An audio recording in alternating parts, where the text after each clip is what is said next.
Do you sleep at night, Ronny, or do you just work through the I night? don't think he does. I do, and I actually value my sleep, and I try to get in 8 hours a night, and I think that's all. Good. If you can do it, it's good. A lot of people seem to have sleep issues.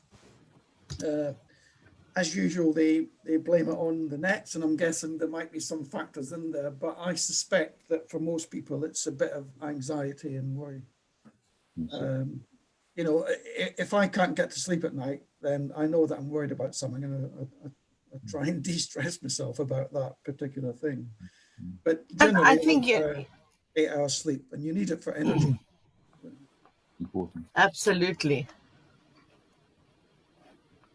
And I don't think I mentioned sleep there. I might. Well, you're mentioning it now. I'm going to record from now on. Okay. Oh, With I your say nice permission. things- Say nice things about doctors from henceforth. Well, I think here we need to have a policy of real transparency and authenticity without being rude. But No. we do need to be able to have open conversations and voice our concerns Yeah. about things that might be problematic in our systems, because how can we fix it if we can't speak up about them? Yeah. No, absolutely. And I think you can do it in your own groups as well. Yeah. In one system. I have 6,000 people almost in my No. in my private That's group. And we have a rule that public shaming of doctors by name and hospitals by name is not allowed, because there are other people in the group who may think that they're wonderful. yeah. And of course, it can get back to them as well. And there are any legal issues. No, exactly. I agree. I can understand that. Yeah. So it's nice to see so many people logging on, and hopefully in time we'll be more and more. And, you know, please feel free, all you guys that are part. There was a few people that made apologies, and they're very grateful to know that there will be a recording available. But I think we need to all take responsibility to spread the word and help publish the work that we're doing in this group. And really my dream for this group is that all of you will become cancer buddies, net buddies, to newly diagnosed patients that are starting the journey. And I'm sure Ronny is going to teach us a lot about that. And I think we might have to ask him again and again. We'll have to have a quarterly appointment with him once a quarter until we're up and about, because I think there's such a lot that we can learn from you, Ronny, and it would be really a great privilege that if you could mentor us. We would really be appreciative. Janet, yes, you were saying? Can you hear us, Janet? Sorry, I was asking somebody else. I should have muted. No, not a problem. Once I've got you, is this called Zoom call only for South African net patients? Yeah, that's right. Oh, that's fantastic. Yeah. Okay, well, if there's somebody else, you know, we'll never, but also possibly African. There was 2 or 3 Africans that I did invite. But the idea would be that we are for South Africans and Africa, but that and that we can also share other resources, you know, helpful resources, with people that are from other countries and so on. So, but I think we must keep this South African and African, yeah, because our challenges are unique.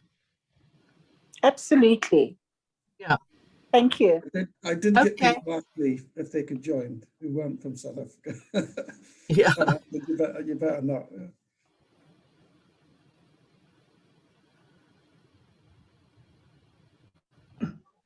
We're just waiting a few more minutes. I don't know what happened to my watch. It just lost time suddenly.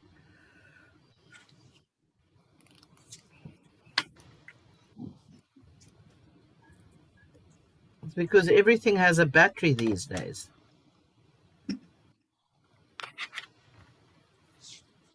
Linda, can I just ask something very quickly before we start? Yes, please, Andrew. As I understand it, we have some net specialists, if I can use that term, medical profession people from Cape Town. Is that correct? Yes, that's right. Yeah. That's wonderful to hear. We have a medical advisory committee, mostly consisting of doctors, a surgeon, nuclear physicist, a nuclear medicine doctor, and oncologists that are on our advisory panel. And they are open for questions and also will be talking with us from time to time.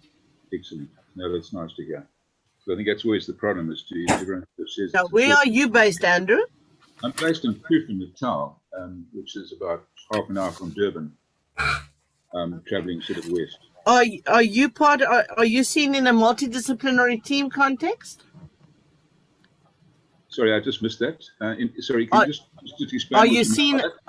Are your doctors liaising with each other in a multidisciplinary team? To a point. I had a surgeon in Johannesburg, oncologist in Hillcrest, a nuclear lady who operates from Umhlanga, and we do talk together, I think, yeah. It would be nice if you could send me their emails and stuff. Then I can send some information to them about our group so that they can share that with patients again. Certainly. Well, I think one of the problems about the sort of multidisciplinary working together is that these chaps are difficult to get hold of. So if, for example, the surgeon that I have heads up a liver transplant unit in Johannesburg, and if the oncologist wants to get hold of him, he's not there. And if he wants to phone back, the guy's not there. So there's, I think ultimately they can communicate via email. But I think the thought of, I think it's important to get more of that sort of multidisciplinary work together. Exactly. Okay. We're waiting another 2 minutes and then we'll start, and then we'll just take it from there. You want us to be muted, Janet? How do we do it? Yeah, when Ronnie starts talking, then you can just mute yourself. And if you could post questions in the chat box, then we can take those as we progress during the course of the presentation. Ronnie will talk for about a half an hour, and then we have time for a lot of questions and discussion. Wonderful. Including anything, politics, sport, nets. I'm not so sure that I won't be that open, although I hear the British are coming to play rugby here. Yeah, I was just happy to see Scotland beat France for rugby. Yeah. Amazing, well done. And it scored in the last seconds of the game as well to win. Yeah, that's a good thing.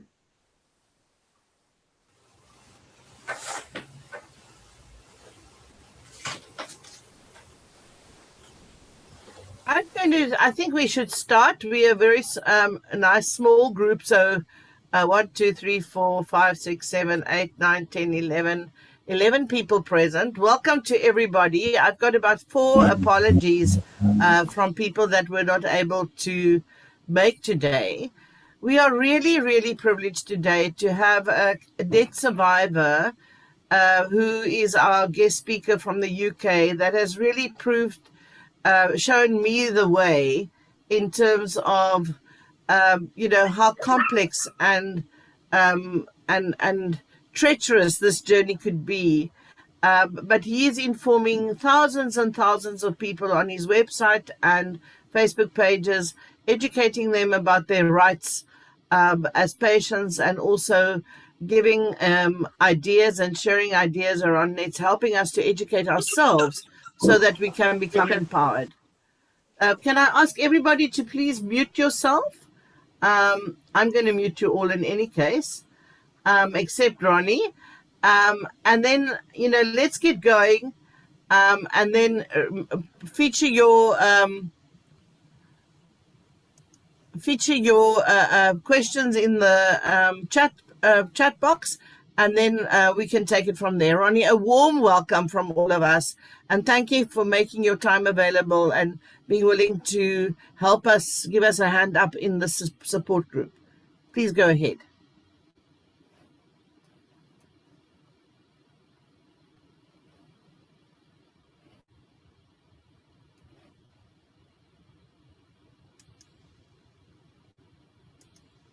Are you unmuted, Ronnie?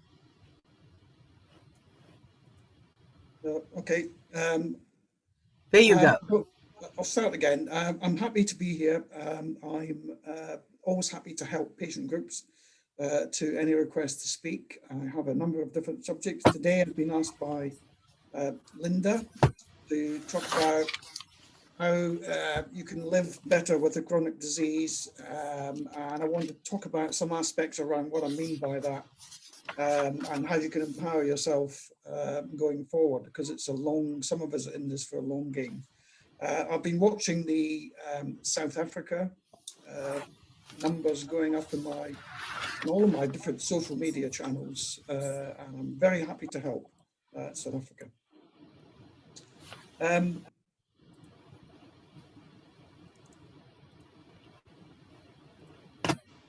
I'm not a doctor, despite the fact that some people do think I am when they first meet me.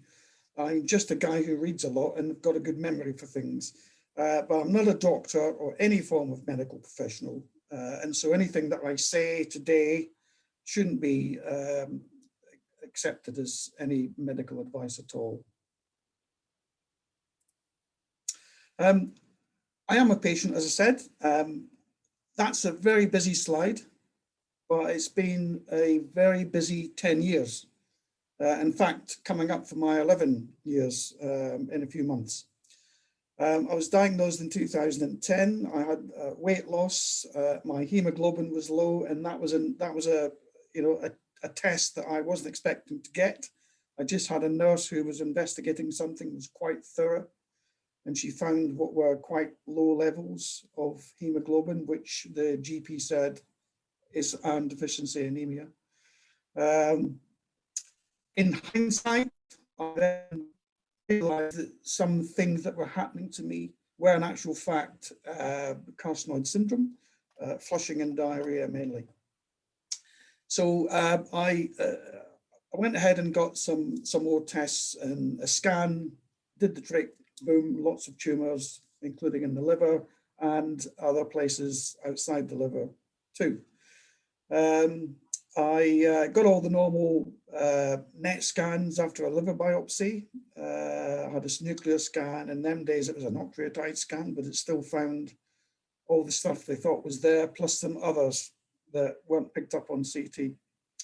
And they gave me the normal tests, and those were elevated too. So it was a fairly incidental, but I had, luckily, a fairly quick and definite diagnosis of a neuroendocrine tumor. I had 3 lots of surgeries. I had a big primary removal, which had some complications because I had retroperitoneal fibrosis, which is an unusual complication in certain people. Most of the fibrosis happens in the mesentery, which is basically surrounds your intestines, but the retroperitoneal stuff was behind the intestines, close to the aorta and the major up and down blood vessels, as I call them. So that was a complication, and that had to be unpicked. 4 months later, I had a liver resection. It took about 66%, and then about 9 months after that, I had some lymph nodes removed, which were lighting up on nuclear scan, and some of those tested positive for NETs. That's a highly unusual location, by the way, but I have spotted some other people who have had similar. I've been on lanreotide since December 2010, and I had my 135th injection a week or so ago. 135, yeah. I developed some lung blood clots after my big primary surgery, and I've been on blood thinners since. They picked up some thyroid growth, had a number of biopsies, but it doesn't look like it's connected to NETs. So that's another thing that they have to treat for me. I have hypothyroidism due to certain levels, but those are stabilized now through taking a very tiny tablet every morning with my breakfast. I had my first gallium-68 PET scan in 2018, and I was told I had one of my ribs has a lesion on it. Some of the clavicle area nodes, which were tested biopsy negative back in 2012, they still light up. So I guess that's just a abnormality on the scan. Things are still lighting up in various places where things were left behind, but they don't seem to be doing too much because, you know, after all this time, I'm still here and nothing's getting bigger. I also started using pancreatic enzyme replacement therapy in 2018. That was to counter some of the side effects of lanreotide. And if you ever get, if Linda, hopefully we're going to get my friend, the dietitian, to come and speak to you, she can explain all that to you. And apart from that lot, I'm okay. And sometimes it does feel like that. But, you know, you've got to get on with life. And so thumbs up. I need to, one of the things that I spend a lot of time explaining to people is that there are so many different scenarios with nets. And if you read any technical publication on nets, an overview of nets, the word heterogeneous will come up. And that just means that there's lots of different types. They're not all the same like other cancers where everything's the same. Nets could be anywhere in your body. There are some popular places for it, and there's some not so popular places for it. And those different places can have different issues, whether it's tumor pressing on something or different hormones. And also, in addition to that, AD patient definition comprises of many types, but it's a word you will hear a lot from medical people. And of course, if you expand that heterogeneous or heterogeneity, you've got people at different grades.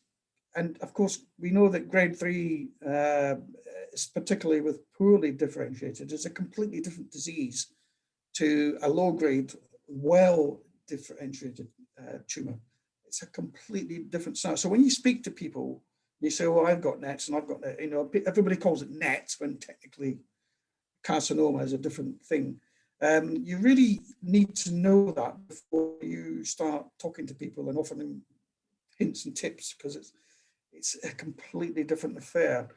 And not in just therapy terms, but in prognostic terms as well. And of course, stage is a big thing in a lot of cancers, but actually in NETs or neuroendocrine neoplasms, the grade is the differentiator, not the stage. That's something that's really different from a lot of other cancers. Some people have syndrome, some people don't. In fact, not all tumors are functional. In fact, in certain types of NET, for example, pancreatic, most are non-functional. A lot of people have, it really is an old person's disease. Don't get me wrong, young people can get it, but it's mostly an old person's disease. And it's like myself, when I got to 50, bits started to fall off and I got all sorts of problems associated with age. And so a lot of people present with existing comorbidities, and that kind of conflicts with NET sometimes. And of course, age is also a factor, particularly with certain therapies. And these are not mutually exclusive. So you can have a high grade, low stage, high stage, low grade, you know, all with syndrome, without syndrome. So it's all mix and match. And you really need to, when I speak to someone, if someone asks me a question, I got a lot of questions, you know, by messenger. And these are all the questions that I ask before I can actually answer them properly. And it's the same for a doctor. And he will hopefully answer those questions, ask those questions before he makes any judgment. So self-advocacy, this is generally what I tell most people, and it doesn't really apply to most people, and because, you know, I speak to people across the world, and some countries haven't got any specialists at all. That's quite a difficult discussion. And some countries have got lots, and some are in the middle. So, but if you can, it's better to see a specialist in neuroendocrine disease because they've got the experience of dealing with it. And they kind of know the behaviors of NETs and what might happen in the future and able to to treat better. A lot of people, because of distance, and South Africa is a big country as well, is that a lot of scenarios I now see is that people, they have a specialist that they can go to for big things, therapy decisions, but they see a local oncologist, for example, who's able to handle a lot of other stuff, like injections and stuff like that. And so that's becoming more popular now. You really need to, with NETs, you need to advocate for yourself, because a lot of doctors just do not understand it enough to be able to advise properly. So you really need to advocate for yourself, because otherwise you'll get left behind, and you need to be a bit nice but pushy to get to move things along. And it's in your, obviously, in your interest to advocate for yourself. And if you're not confident enough, or you don't think you can do it, then you're trying to get someone. And a lot of people, I find in my group that the ladies tend to step forward and do the advocacy work for their husbands and partners and stuff. And every single group that I've been in has been 80% female and 20% male, and you just have to get used to that. But I do have males advocating for females as well. So, but it tends to be more females. You really need to know your baseline diagnosis at the very beginning. And if you don't know what that is, I have an excellent list of 10 questions, which most of you have probably read by now. It also has lists of next specialists in there. And you need to track that going forward. I have spreadsheets with, all my blood tests, the important ones going forward. I can look back and see if there's any trends and whatever.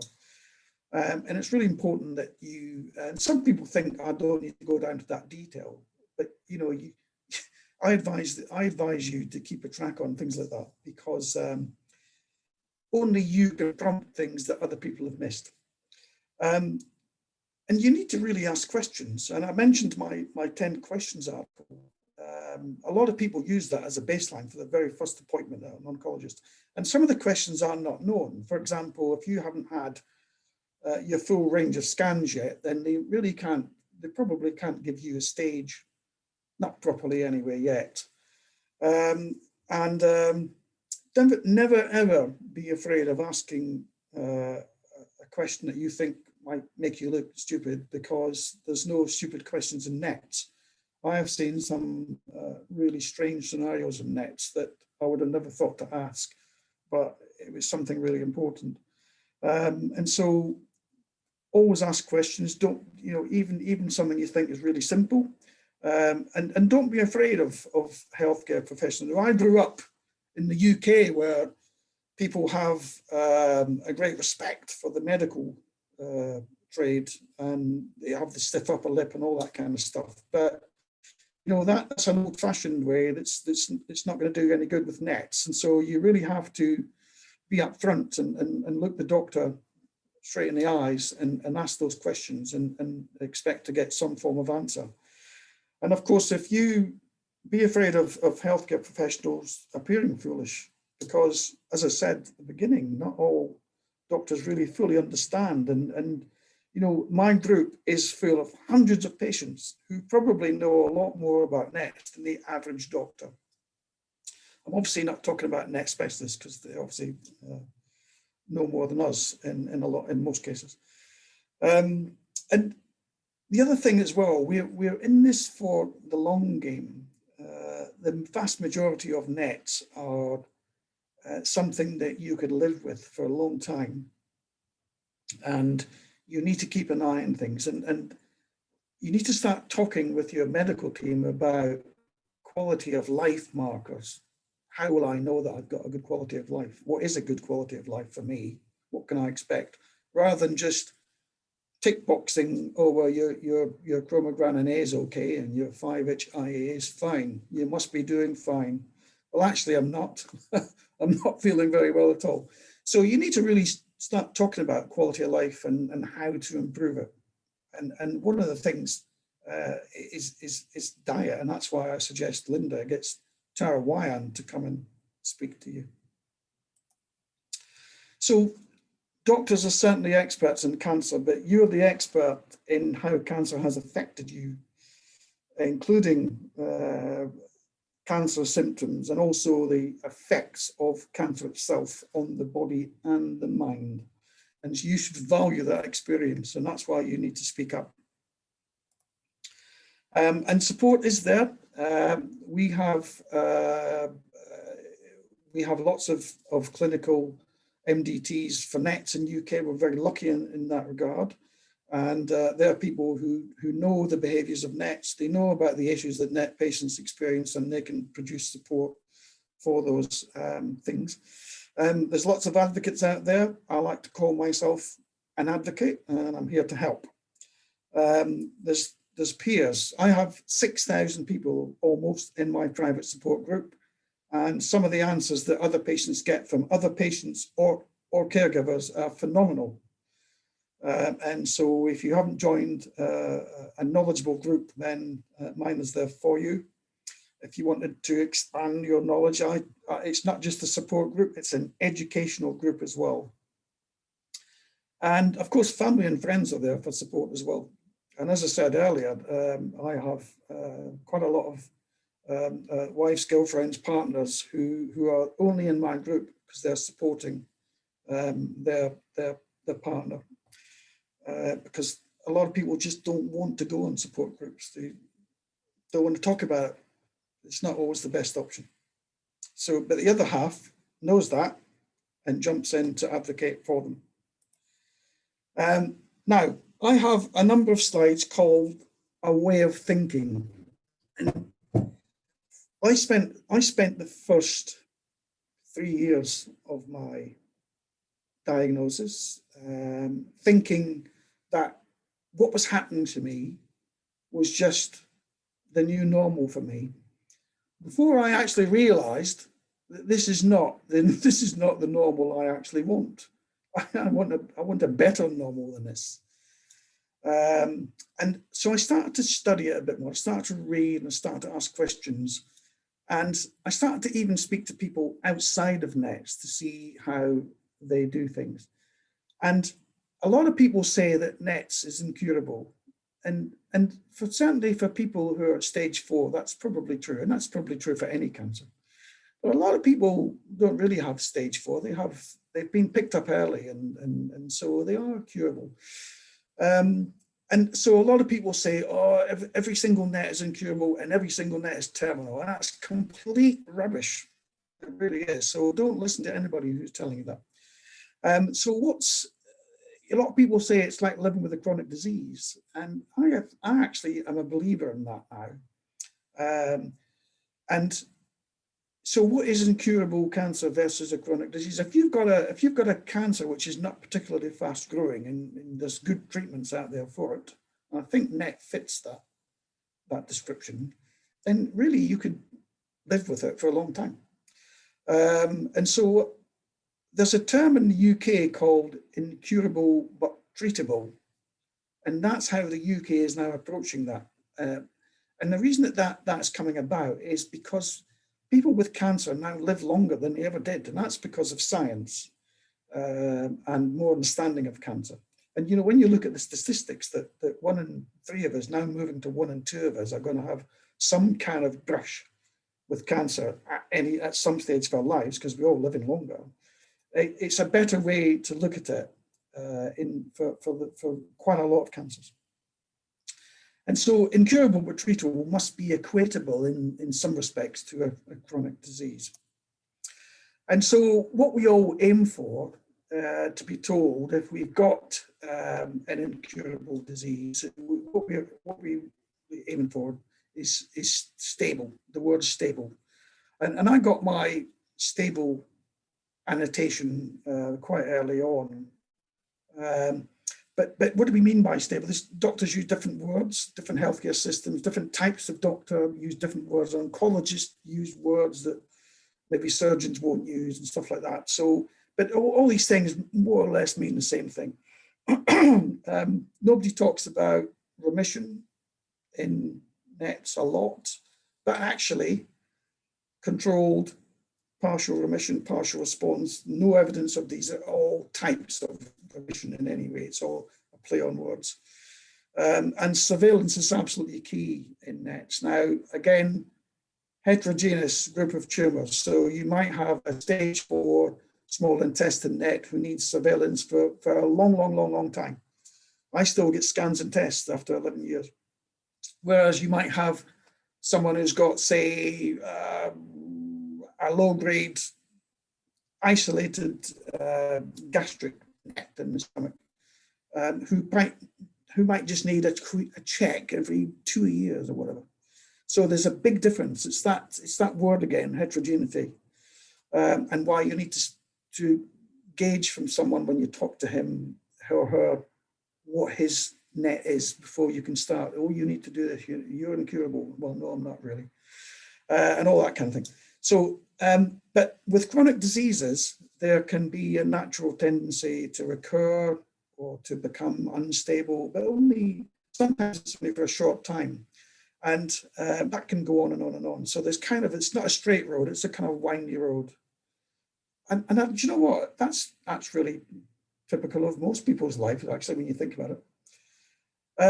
So where there's treatment to control the cancer and how these symptoms, you can get more treatment when these symptoms crop up again, or when there's been you've had a new tumor show up somewhere. And there's a friend of mine in my group who calls it the whack-a-mole strategy. There's a computer game called whack-a-mole where you've got 10 holes in the ground and there's one mole and he pops up in one of the holes. You don't know which one it's going to be. It could be under there, it could be down here, it could be and the doctor comes along and then whacks the mole and it goes back down the hole until he comes up again. So it's probably a good way to explain what might happen with NETs. Now, some people don't have any recurrences at all. They've had good treatment at the beginning, and they just need to keep an eye on them for just in case something does happen. There's a lot of different treatments out there now, since when I started 11 years ago. And this is why we need to look at quality of life markers, because some things that are happening to you, although they might not be obviously related to the cancer, your quality of life has been degraded because there's something going on that needs investigating and people to dig deeper. Now, so it's living with neuroendocrine cancer. As I said, you can live for a long time.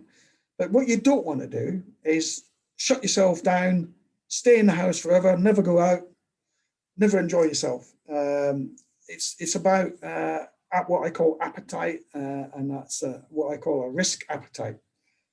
And that is the level of risk you're prepared to accept in pursuit of quality of life. So it's a benefit-risk balance here. So for more benefit, you need to accept more risk, and vice versa. So let me give you an example. So a lot of people have diarrhea issues and they're scared to go out of the house, and that is awful. And so what you need to do is de-risk the diarrhea. So, pop some Imodiums up. You can talk to your doctor if it's caused by carcinoid syndrome, what else he can do for you. You can take other de-risking measures. Some people, one lady's got an app which tells her where every single toilet is in a local area. And so she plans her journeys carefully. And so this is what I mean by your risk appetite. If you've still got to get on with your life. You've got a long life ahead of you in a lot of cases. You need to get out and live that life. And you won't live that life by shutting yourself down in the house. I don't have many diarrhea issues, but if I was going on a plane journey, for example, for 10 hours, I would definitely have a pack of Imodium with me as a de-risking measure. And that way I can go on holidays overseas without having to worry too much about it. So, and there's an example it's a funny slide, but if you want that piece of cheese, you know that there might be adverse repercussions on having that cheese, both by eating it and by that thing snapping down on your head. But, you know, if you can de-risk, if you can manage that risk properly, it actually is, you can get something that you actually enjoy without causing too much pain. And you know what, the crash helmet and the cheese are, they're not, I don't mean eat the cheese, wear a crash helmet. I mean, these are analogies of other things. So that's what I meant by, if you want to go on a long plane journey, but you're scared to do so because of diarrhea, then, you know, your crash helmet could be some medication. And the cheese is getting to places like New Zealand or South Africa or America or Canada.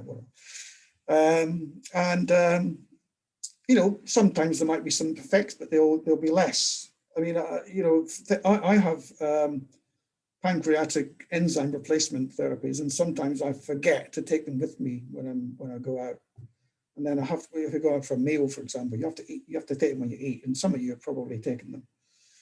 And if I forget those, I know that I'm going to maybe pay somehow when I get back. So I always try and take them with me in a box for eating out. So I'm managing my own risk, basically. And the benefit is that I can do things, have a normal life. So, but it's also about food appetite. And this is a huge discussion area, but also for some people, a huge quality of life area.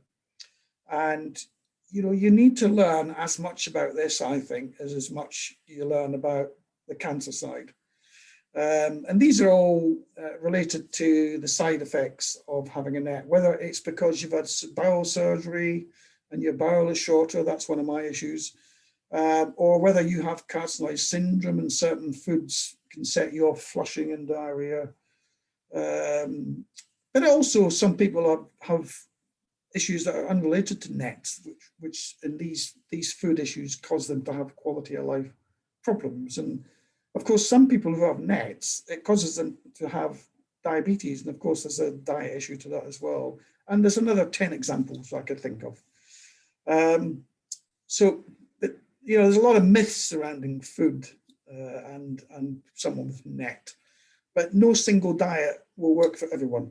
Everybody's different. You know, for example, if you have a pancreatic NET, you're likely to have enzyme deficiency. Potentially, you're likely to, some people may have diabetes issues because of it, and therefore there's different dietary strategies that apply to you. Whereas a guy who's got small intestine NET may have had surgery, has got a shorter bowel, that speeds things up through the plumbing system, and you know, there are strategies for that.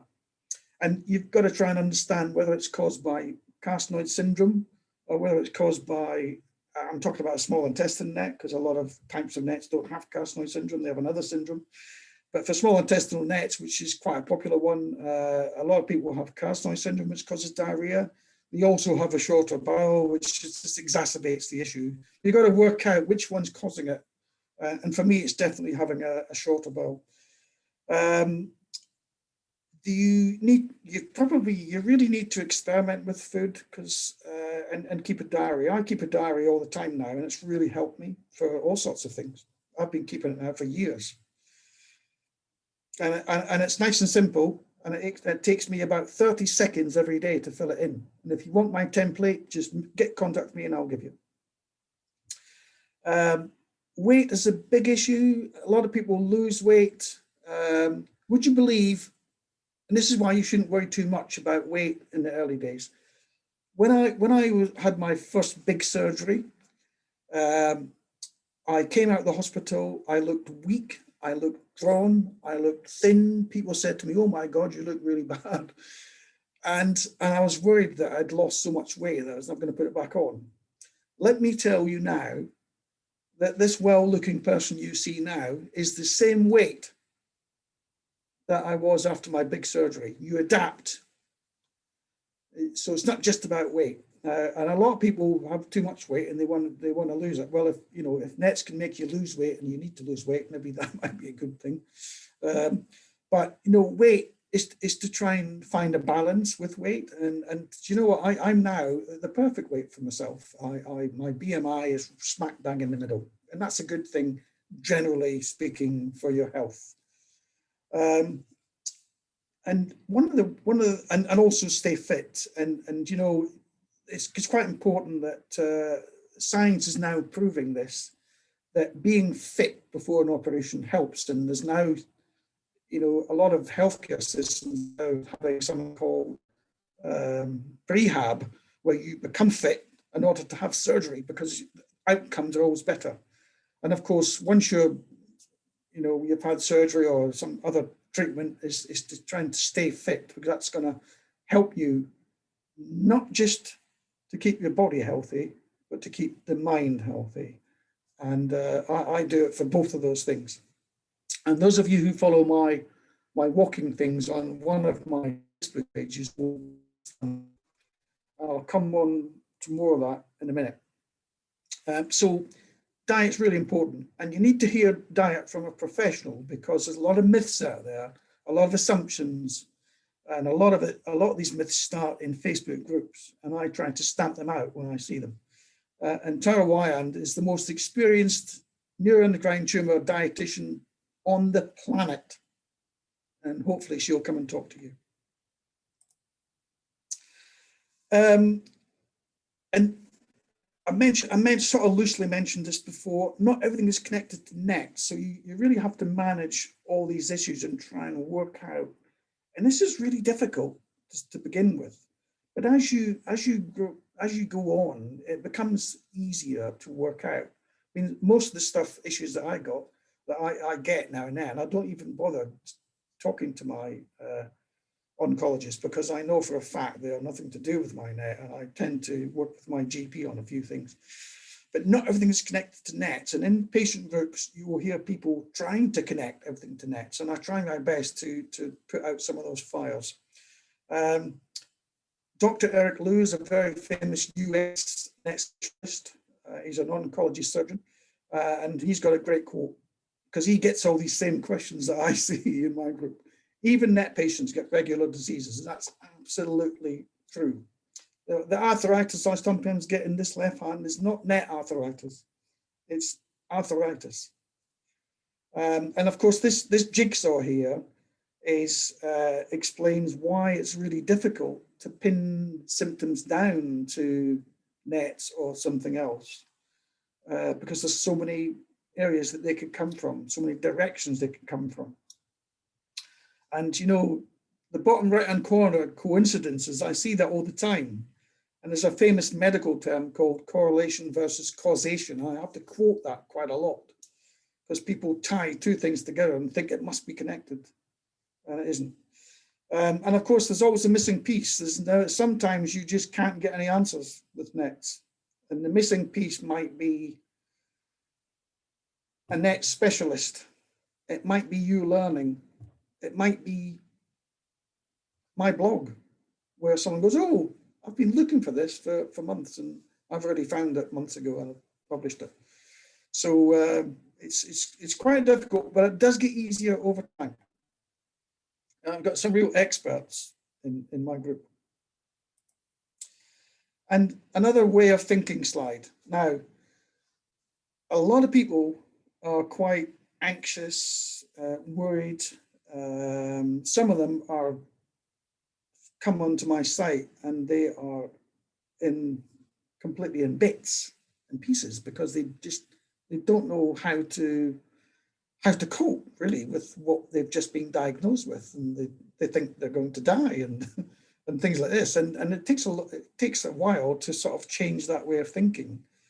And this diagram here, if you read nothing else on my presentation, if you listen to nothing else on my presentation,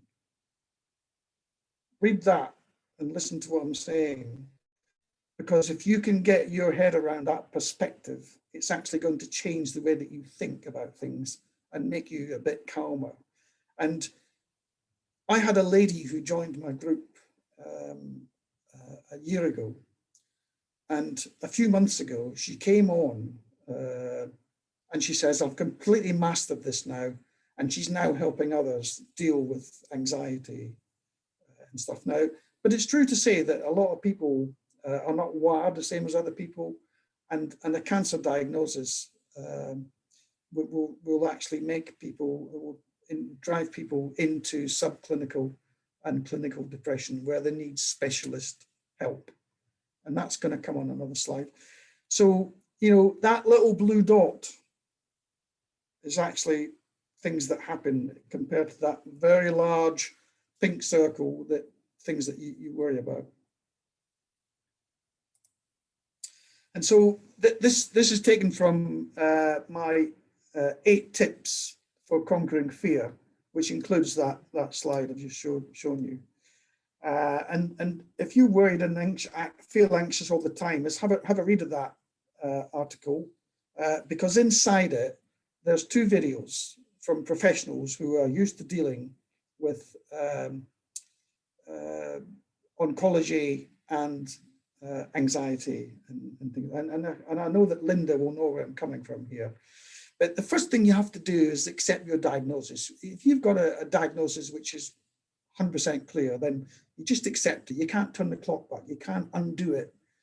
You've just got to get on with, you've got to move forward and try and make things as best as they can be. Find a new normal, and then keep looking for an even better normal, which is what I've done.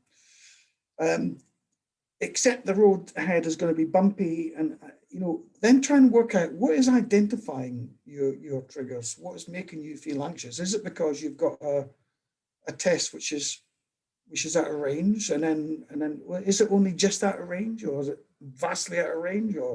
And these are the kind of questions I start asking people, because if it's just out of range, don't worry about it.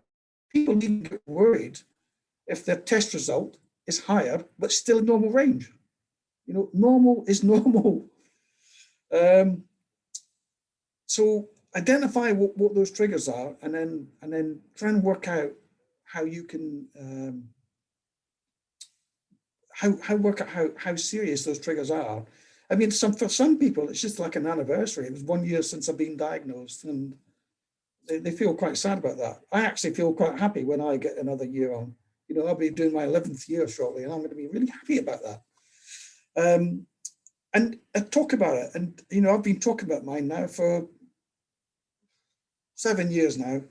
And I advise everybody to talk about it. And a lot of people come into my group and they say, I've been living with this now for 4 years. I've never told anybody about it now. And I want to talk about it to you guys because I know that you'll understand. So, and that's really good. And that makes that person feel better. And it also makes the people in the group feel better because they're now helping someone. And they were that person a couple of years back. Now, social media and internet is a positive. We're talking on it now. That's a real positive.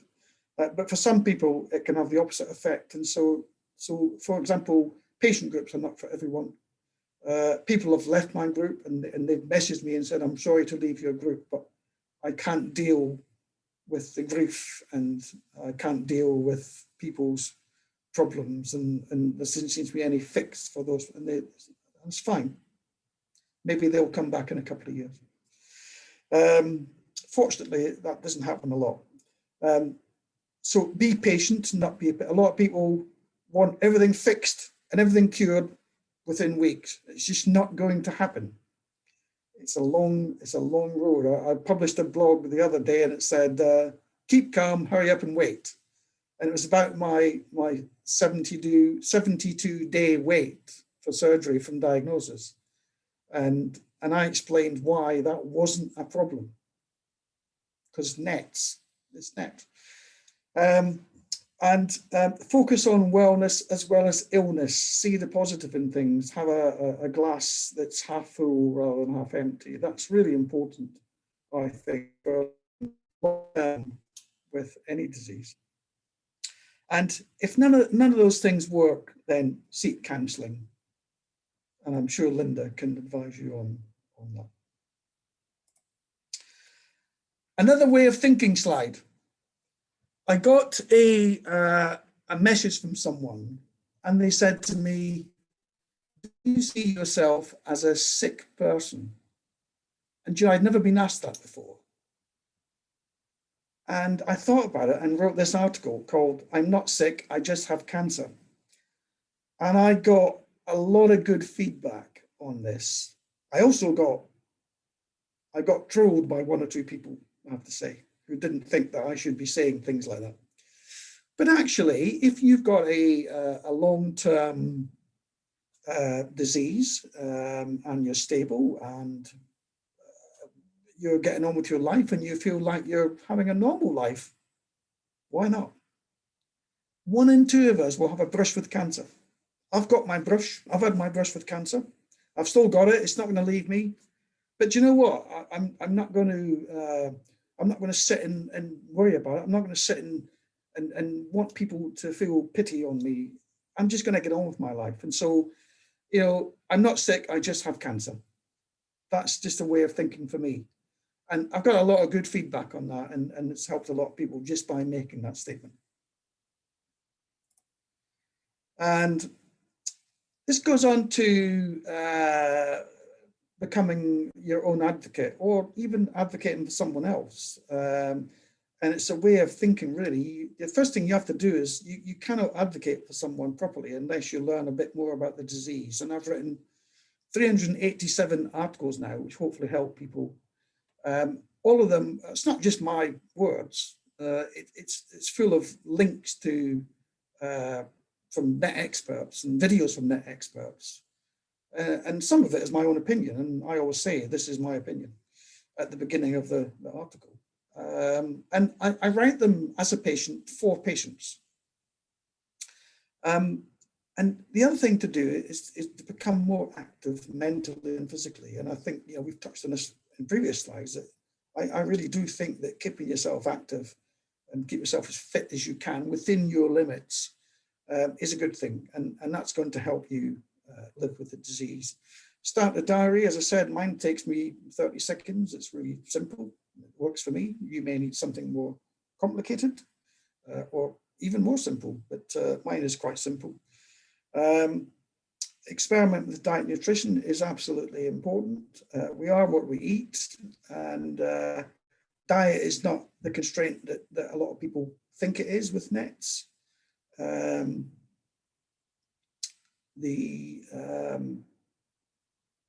Certain people have more problems with others, but I generally have not changed my diet in a radical sense. I've adjusted, I've less of that, more of that, whatever, but it's not changed in a radical sense. And so I've only been able to do that through learning, listening to Tara Wyand, and experiment. You need to advocate for yourself. I've mentioned that before. You need to advocate for others if you're a caregiver, and find a hobby. I mean, my hobby, when I got diagnosed, my hobby was my work. I was actually a bit of a workaholic. I would do all hours working, but that's what they paid me for. But now I retired in 2015. I worked for about 4 to 5 years before I retired with NETs. And I thought I need to find a hobby. Well, my hobby is I blog, helping others. I also love walking in the countryside and taking pictures and sharing that with other people. That gives me a lot of joy. You know, and I'm sure there's other things. I've got I'm a good family man. I've got 4 grandsons, and I'm not seeing them as much as I used to because of the pandemic, but hopefully that's going to change soon. I may be able to see them next week, apparently. And you know, you can add, you can add. Some people have probably got existing hobbies. You need to keep those going. Don't let them drop because you've got NETs. Keep them going. In fact, do even more. It's going to take your mind off things. It's going to help mentally. I'm starting to get interested in genealogy. You know, not that I'm going to have time for that, but I'm actually interested in it. But know your limits. I mean, you know, when I say know your limits, some people say, well, I can't do exercise, you know. But when I say exercise, I don't mean climb Mount Kilimanjaro or run a marathon every day for 7 days. I don't mean that. I mean, walk around your garden or your yard. I don't know what you call it in South Africa, but walk around the block. Walk to the chemist instead of driving to the chemist if it's close enough to walk. That is, all these things help. I mean, I go. I'm lucky that I live 1 mile from the countryside, and there's so much to see out there that, and even when I go on the same walk, I see something different, and I have to take a picture of it so I can show others. But risks are inevitable, and if you think back to the mouse with the crash helmet, risks are inevitable. So you have to, you know, whatever your hobbies are, try to manage the risk that you think you've got, and some will have more than others. And don't sweat the small stuff, you know. And a good example of that is the person who comes on and says, my chronogram in A is higher than the last one. Am I going to die? Well, you know, what is the range in your laboratory, and what is the figure? And then you find out it's actually still within range. You know, don't get worried about that kind of thing. And that's what I mean by don't sweat the small stuff. And motivation is difficult. Now, I'm quite an enthusiastic guy. Even me, I find motivation sometimes difficult. Sometimes it's the weather that gets me. But you've just got to get on with life. And you know, as I said, get those scissors out and cut that tea off. You can do more than you think. You just got to change the way of thinking. That was on the left-hand side was the start of me finding my new normal. I was just retired, and I thought I'm going to improve my quality of life.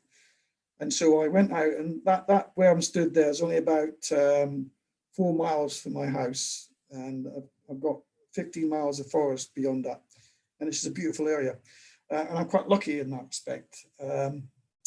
And on the right-hand side was taken about 6 months ago when I was 65, and you know, I was diagnosed when I was 54, and so I wasn't quite sure I would make it to 65. But now my eyes are on 75. And so I celebrate every single birthday and every single anniversary of my diagnosis. And hopefully you didn't mind my slightly bad language on that right-hand side picture. But that was just down, I live 10 miles from the beach, and so I went down the beach for the day. And it was in between 2 lockdowns, so we were able to get out that day, and I had to come back quick. There was just too many people down the beach. I enjoyed it. And similarly on motivation, there's something I call the other 5 E's. Now, some of you may have heard of the 5 E's of carcinoid syndrome, and I've got an article about that.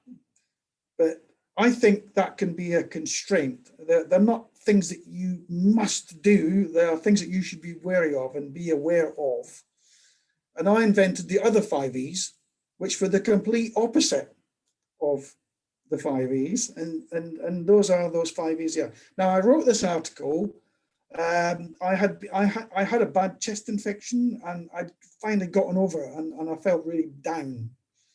And my wife dragged me out to the car and drove me down to the beach, and we walked along part of the south of England coastal path. And at the end, and we took lots of pictures. We saw things that are unusual. We went up a hill, which I had to sit down and rest after that. My BP was up to 130, and it soon went down after a sit down. And it wasn't a very big hill, but it was like that. And we then had what you do in the UK on the seaside. You have fish and chips, which for me, that is at least six times pancreatic enzyme capsule meal, as I call it. I had them with me that day, didn't forget them. And so I wrote about this day, and I decided that I would produce these 5 E's, which is totally aimed at quality of life. So have a read of that if you're interested. It's all on my blog site. And it's a beautiful view at the top of that hill. It's always good to go up the top of a hill because you always promise a nice view. And the actual blue sky as well, it's a few clouds there, but it was a nice sunny day. It was beautiful. And patient stories are really important. And if you want to start off on a new normal self-advocacy trip, the first thing you do is to write down what happened to you. That's how I started. I wrote down my patient story, and everything that you see on my blog site now started with that. And people liked what they read. And I was prompted to do more and more and more. And my site, my blog site, is accredited to Patients Included. And what that means is that everything that goes on my site has to be written by or approved by a patient. Not many organizations have got that. And because I'm allowed to come and talk to you, I'm allowed to market my websites, and I'm sure Linda won't mind. My blog site is there, ronnyallan.net. Did you see what I did there? I should be hitting 2 million views if I'm lucky at the end of this year, perhaps early next year. My Facebook pages, I have 2. Because of the pandemic, I kind of changed what I do with those pages. The top one is mainly technical stuff, my blog posts, people want to learn and stuff, or see the links that I've got so they can learn even more. And the bottom one is kind of changed to how I live with neuroendocrine cancer. And it's mostly about the walks and other sort of inspirational type things. Yesterday, I posted a picture of a British post box that's also a bird box where birds were starting to nest in it, and they're out there now building a nest, and it really makes people feel happy. And so that bottom Facebook page is now what I do on that, and I probably will continue that for the rest of 2021 at least. And I'm on Twitter as well, the 2 accounts there. And my private Facebook group, which takes up a lot of my time, I didn't start this at the beginning. I actually started this a couple of years ago, and it's now the biggest private Facebook group in the world for neck patients.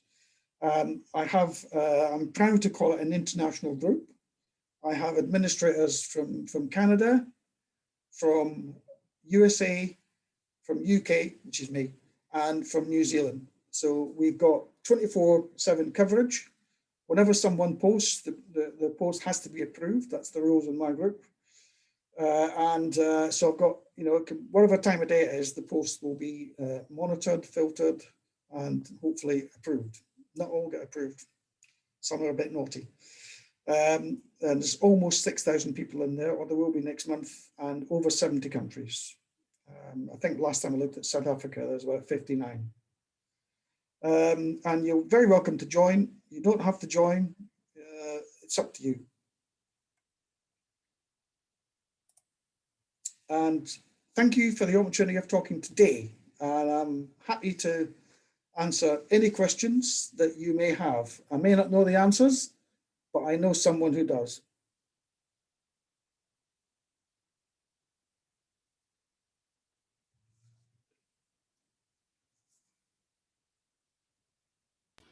Technology and me.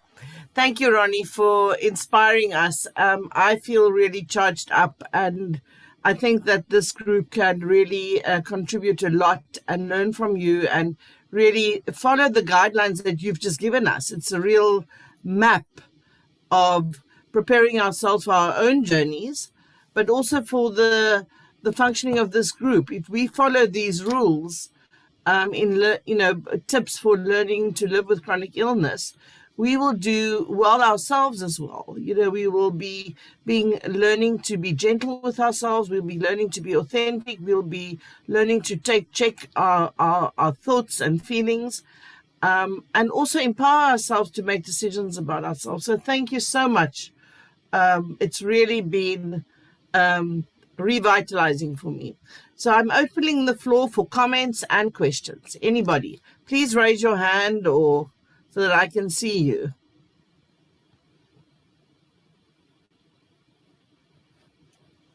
Let me just change this view. Gallery. Okay, anybody? Why are South Africans so shy today? What is happening? Maybe I've answered them all. No, I know. Well, I'm sure you did. Provide a lot to think about, certainly. Anybody? Linda, can I make a comment, please? Yes, please, Mike. Go ahead. Hi, Ronnie. Hi, Mike. I've been a bit of a piece to you over the last 5 years. Thank you. With my wife having NETs, and you were huge help to her.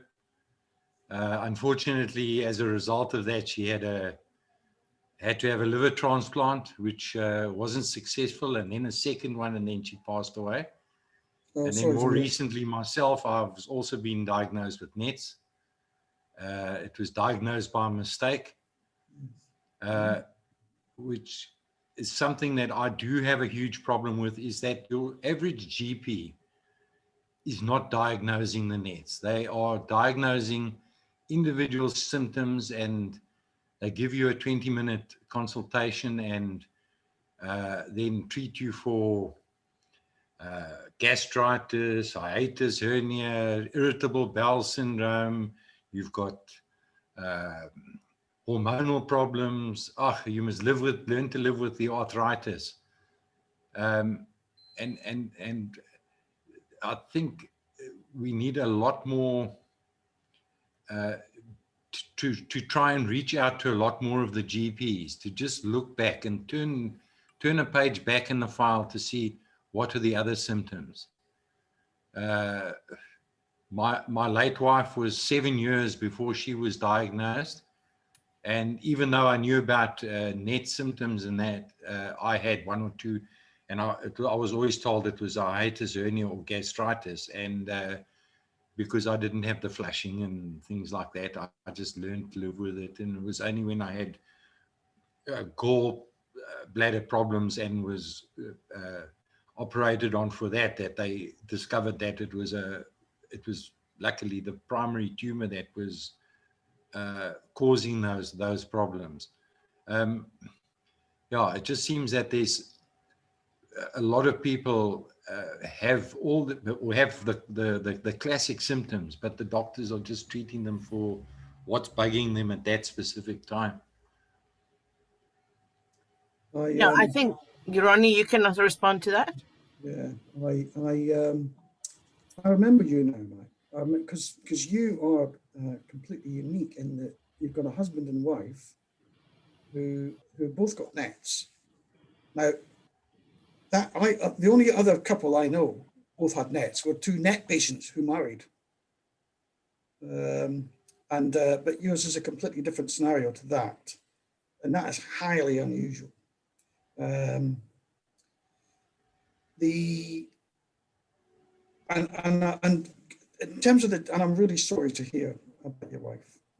A liver transplant is not the usual therapy. I have heard of it before. It's not a very common treatment to get for liver metastases. And I'm really sorry that the outcome that you had. In terms of the GP thing, I actually do have a view on that. Now, different healthcare systems have different setups. But in general, GPs do tend to look at symptoms rather than the whole person. And I think it depends on the healthcare system to a certain degree. I'm not convinced. I mean, it would be great if all GPs knew about NETs and the vagaries of NETs. But when you consider that a GP has potentially got 10,000 potential different conditions to look at, it's impossible for any GP to be expert in every single one of them. And NETs is unfortunately one of those difficult to diagnose cancers, along with some other cancers and some other health conditions. There's been various initiatives across the NET community. For example, in the UK, they had some funding to build a GP toolkit for NETs. And I've actually still got one, and it's quite thick, but it's obviously out of date now because it was a piece of paper. And the thing about NETs is things are changing all the time. So as soon as you publish something on paper, it's out of date within a year. Now this thing got sent to 5,000 GP surgeries. And in my opinion, the vast majority of them went to what I call shelfware. Is it went on the shelf with all the other books that they've got sent by everybody else, and they're not going to go and look at that. What GPs use, and I'm sure it's the same across the board in GPs, they have GP guidelines. So in the UK, they're written by an organisation called NICE, National Institute for Clinical Excellence, and they write GP guidelines on every single condition. And when you go to a GP, they're always on the computer, if you noticed, and they're looking at the guidelines if it's something slightly complex. And so I investigated some of this as well, and I looked up the guidelines for IBS, and I could not find mention of NETs in there at all. But what I did find was that the percentage chances of IBS being a NET was actually only a single figure percentage, which is probably why they're not looking at NETs with IBS.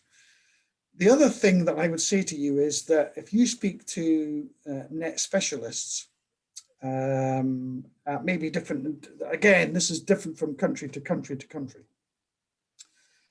I speak to a lot of UK NET specialists, and they're saying that they you know, if there's a GP clever enough to be able to work it out, that's fine, as long as they refer the patient to them, to the NET specialist clinic.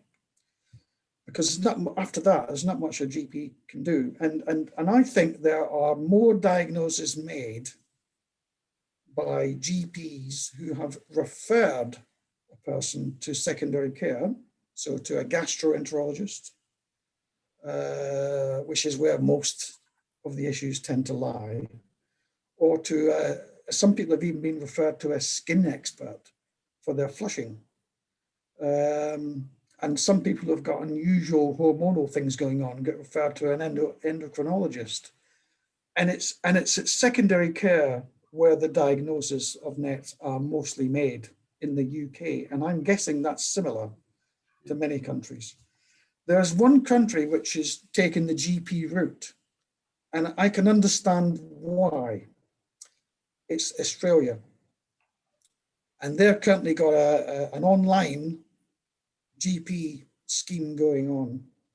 And the reason is when you think of the geography of Australia, it's a massive country, huge. But the population density is in just a few places. So if you look on the map, you got, you know, the southwest has got a few big towns, Sydney, Melbourne, and then you've got Perth on the west. You've got Darwin up the north, and then you've got Brisbane on the east, and so they're the population centres.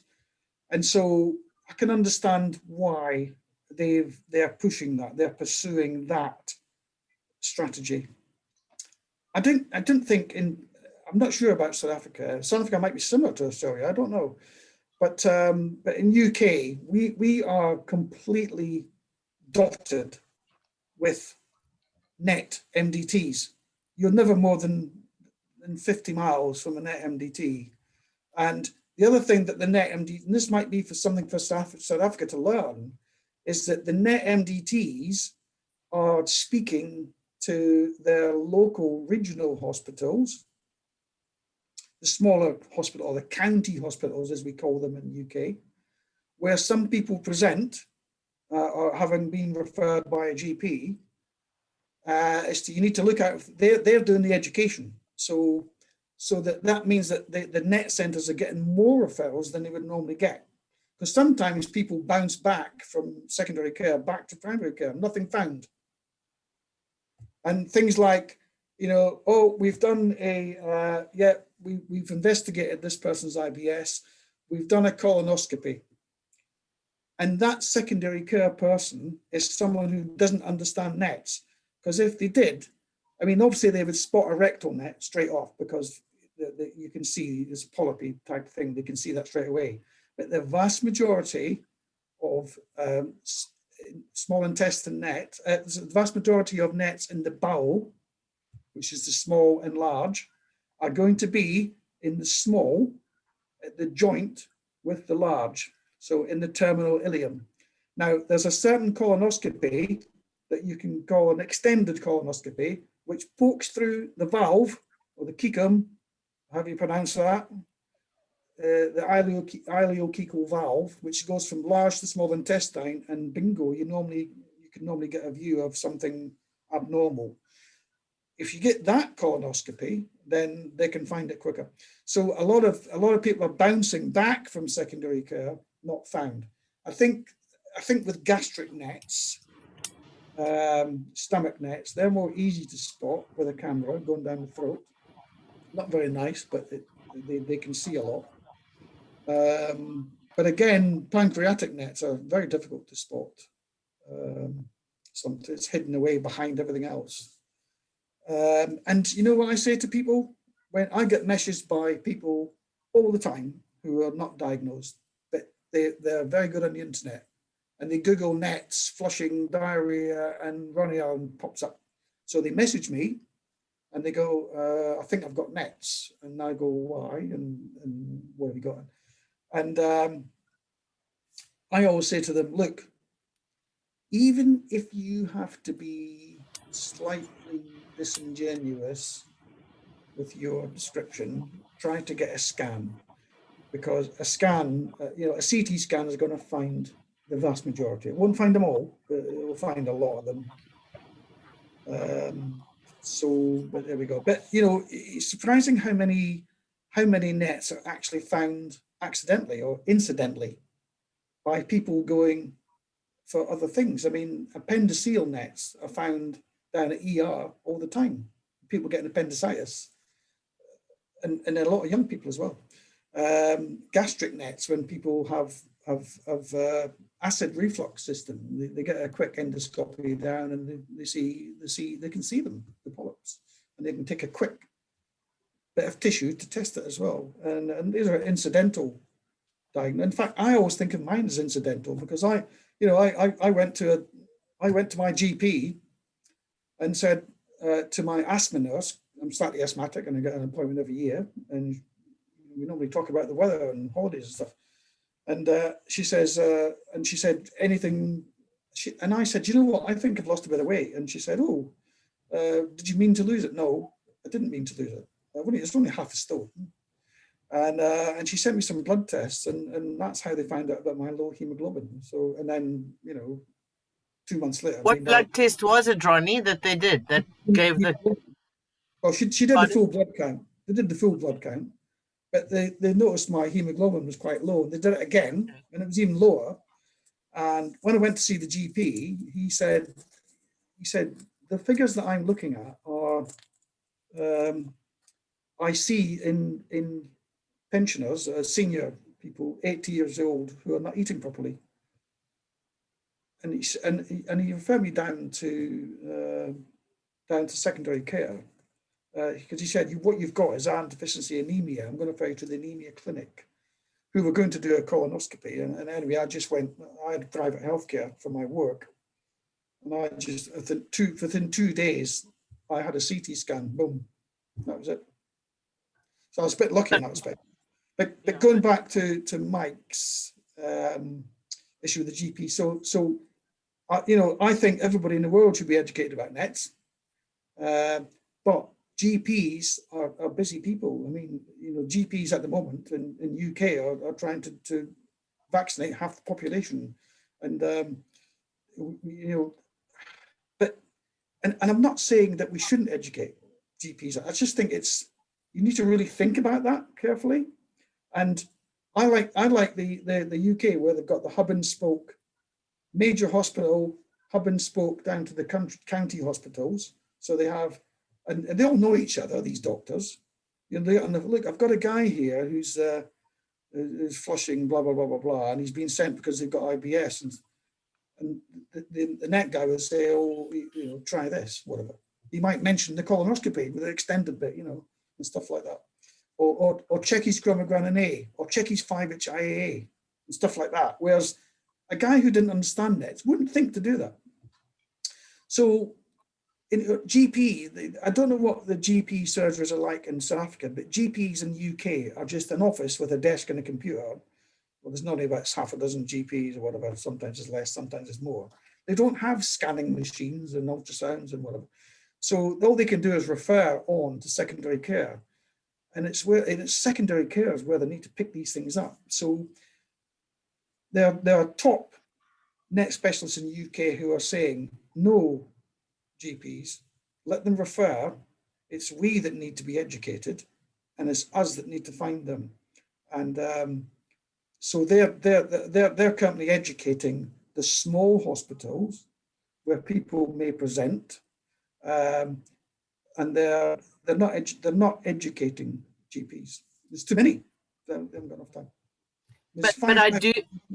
Yeah, no, I agree with you, and I think what if every patient that has been diagnosed with NETs educates their GP, we will get, we would get a lot done. But I do think I agree with you also that we should get a list of all the multidisciplinary teams across our country together. So I want to really ask all of you to, if you know of specialists that are working in this area, please send their names to me, and I'm going to ask my medical advisory committee to make contact with them, and we'll publish that on our website, which should be coming live within the next 2 weeks, so that we can keep growing that. And hopefully, if we all speak to our GPs and to our specialists, we can all contribute. That's a wonderful way of advocating, and just educating people's. I mean, just your group of how many million followers, if every one of them spoke to one GP and their teams, can you imagine what will happen? You will have a revolution. There's one question here around the safety of vaccination in COVID for NETs patients. Have you gotten thought about that? Right. This is a taboo subject in my patient group because of political stuff, because of information and stuff. But the vaccination now, I've actually got my second one tomorrow, and I'm very pleased with that. I saw on your site, yeah. No compunctions at all, and the vast majority of NET patients.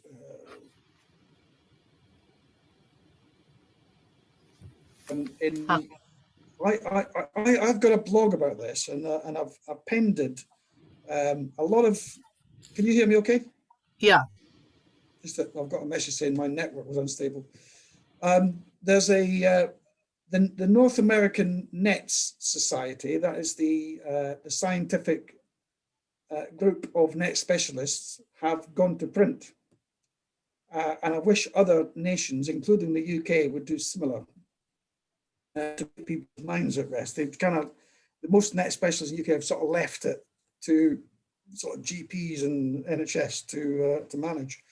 But some clever NET specialists have written an article which I've got in my own vaccine. I've got a blog called "I Will Take the Vaccine, No Question." And in there is a link, and I can send it to you, Linda, from Nanette's Net Specialists, who give advice on getting the vaccine. Really all, just about every single thing was, yeah, get the vaccine. Okay.